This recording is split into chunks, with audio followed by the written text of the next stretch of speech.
Welcome to this day. I'm your friend and host, Didi Sitanco, and we have a very festive set today, thanks to Towns Delight.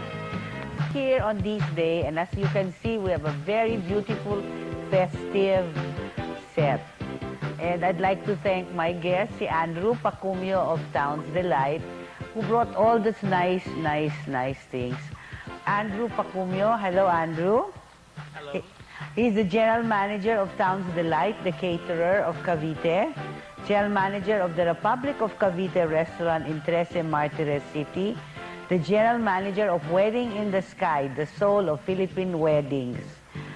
The General Manager of Towns Delight, of course, the wedding store, and Board of Directors of the Food Caterers Association of the Philippines. Now, Andrew is from Cavite, of course, no? And today we're highlighting the best of the province. He's so proud of his roots in Cavite. Tingnan naman ninyo yung kanyang restaurant sa Trece Martires. Meron nung restaurant si Andrew sa Trece Martires. Ang pangalan ho, Republic of Cavite Restaurant.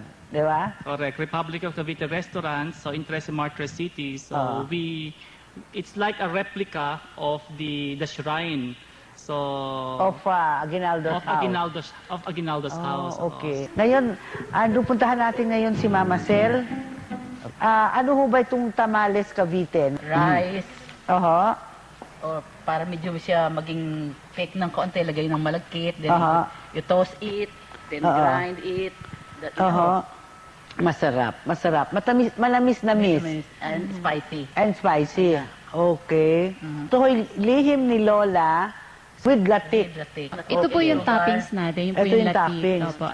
Ano ho lihim nyo dito na napaka-importante? Dahil It is a filling inside. sa feeling inside.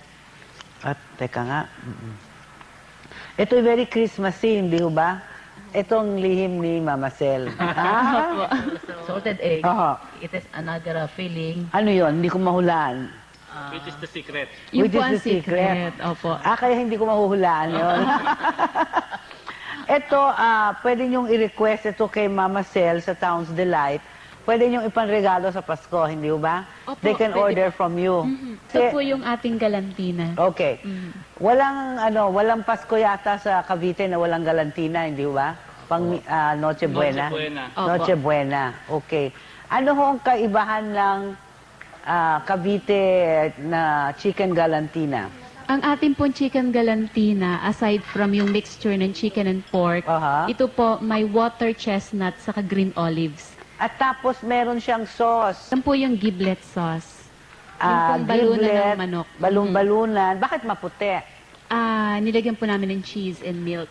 Wow, napaka-rich. Okay. Pampiesta rin ito, di ba? Opo. Ito naman po yung ating arroz valenciana. Ito po yung authentic naman sa Malabon. Sa Cavite rin po. Ayan ho. So, mixture ng lahat ng meat. May atay balunan ng manok. And then, pork. Ayan, eggs. Bali yan po ay malagkit. Malagkit. Mixture ng malagkit at saka yung ating ordinary rice. Ngayon, ito, ano ito? Carlos a la Madrileña. Opo. Kasi Caviteños are really influenced by Spaniards. Spaniards, Opo. Kaya okay. mostly na yung pagkain natin, Oo. puro may olive oil. Ayan. May olives. Oo. Olives. Oo. Pero sabi ko nga, mga ilustrado kayo noon Opo. di ba? Oo, ano ito? Pero ano ito? May tripe. Opo, ox tripe. Ox tripe. Saka Tapos, pata ng baka. yung ano ho, yung para pampalapot, ano ho, Opo. oo. At saka, May chorizo. at saka garbanzos. Opo. Hindi ho ba kayo nagugutom na dyan? Ako ho, Masarap siya. Huwag kayong mawawala at dadali namin kayo mamaya sa dessert table ni Mama Sel. At pakikita rin namin yung pamilya po niya, talented. Yung anak niyo, si Kyla, ang gumagawa ng cake. Apo ko, Apo na yun? Apo, gumagawa ho yung aking anak. Aha. Si Maricon. Pinangalan lang sa anak. Pinangalan yung sa bake shop. Si Maricon ang bake shop. At si Kyla ang apo ninyo. Apo. Kita na nyo. Napaka-talented ng pamilya ni Mama Sel. Sige, babalik kami doon naman sa dessert spread ng Pasko sa Cavite.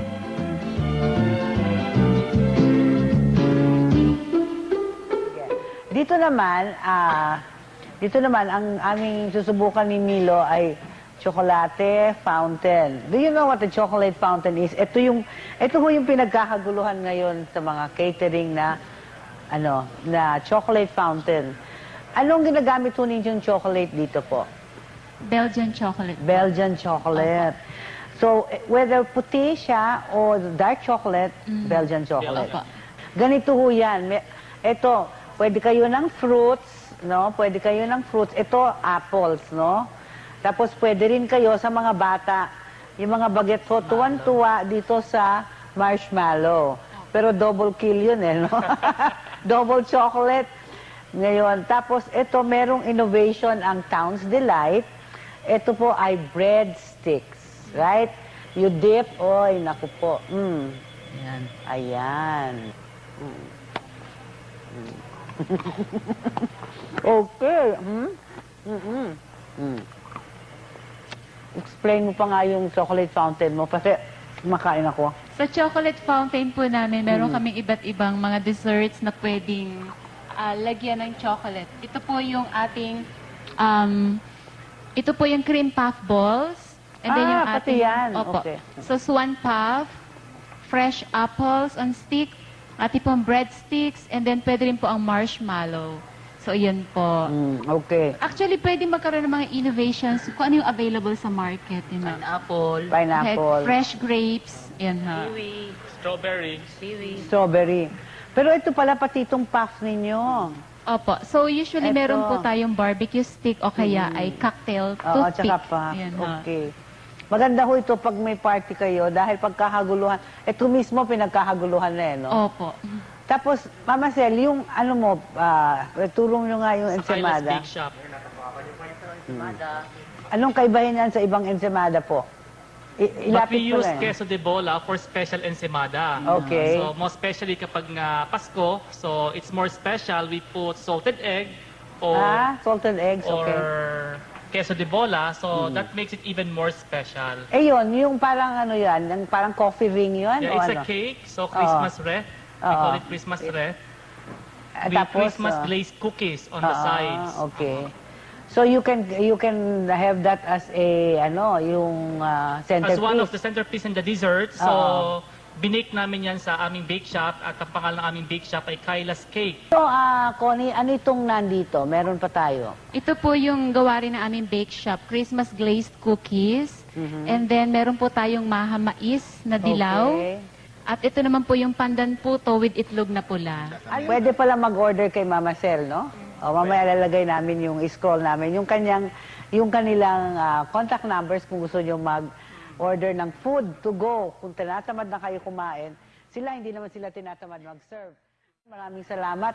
Alam nyo, kailangan mag-goodbye na kami, sayang. Alam nyo, Christmas is a time to be together, as Andrew said, with the family, to share your blessings. Christmas is a time for reunions. And Christmas is a time for very good food. And kaya that's why we invited one of the best caterers here, Towns Delight. Maraming salamat.